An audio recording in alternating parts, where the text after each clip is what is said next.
ময়না পালতো, ময়না তোতা পাখি যেটা কথা বলে পালতো।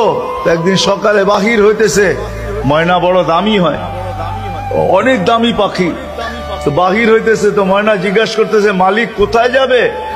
শিকার খেলতে যাব, শিকার জঙ্গলে। আমার ভাইদের সাথে দেখা হইলে আমার একটা সালাম দিও। তো যখন জঙ্গলে ঢুকছে তো যে দেখতেছে কতগুলা ময়না ডালে বসা আছে। তো নিজের ময়নাটার সালামের কথা মনে উঠছে, তো ডাক দিয়া কইতেছে শোনো, তোমাদের মতো একটা ময়না আমার বাড়িতেও আছে, সে তোমাদেরকে সালাম দিছে। এই কথা বলতে দেরি এই ময়নাগুলা ডালের থেকে পড়া মরতে দেরি হয় না। তার মন খারাপ হয়ে গেছে যে ওর সালামে এমন কি বিষ মিশানো ছিল যে এত দামি দামি 12-13টা ময়না মরে গেল। তো শিকার না খেলেই বাড়িতে চলে আসছে।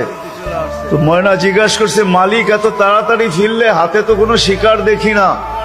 তুই কথাই বলিস না। বলে কেন?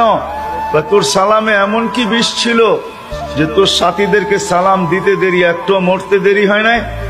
এই কথা বলতে দেরি, নিজের তো মরতে দেরি হয় না, ওইটার সাথে সাথে মরে গেছে। তো খাঁচার দরজা খুইলা সামনে নিয়ে বৈশা অনেকক্ষণ কাঁদছে, না লড়েও না চড়েও না, চক্ষুও খোলে না। আর কতক্ষণ কানবে? বাস ওইখানে তো ওইখানে লাইখা যে উঠা দাঁড়াইছে ময়না, বাস উড়া যে চালে বসা গেছে। তো বলছে এটা কি করলি? আমার বন্ধুরা আমাকে খবর দিছে, দেখ আমাদের মতো যদি বাগানে বাগানে ঘুরতে চাস তো মরার আগে একবার মরার ভান করে দেখ, তুইও আমাদের সাথে উঠতে পারবি, জঙ্গলে জঙ্গলে ঘুরতে পারবি।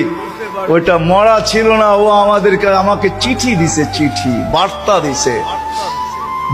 দিছে। এই জন্যই আল্লাহ ওয়ালাদের কাছে যাদের বয়স হয়ে গেছে আর কত করে জান আল্লাহ ওয়ালাদের কাছে পড়া থাকেন, জান আল্লাহর রাস্তায় পড়া থাকেন। মা বোনদেরকে বলবো জান মুসল্লায় পড়া থাকেন। ভাবেন মরার আগে মরা গেলাম, তাইলে চিরদিনের মৃত্যুর থেকে বেঁচে যাব, জান্নাত মিলবে। জান্নাত করবো তো পাক্কা ওয়াদা? আল্লাহ আমাদেরকে আমল করার তৌফিক দান করেন। ওয়া মা আলাইনা ইল্লাল বালাগ।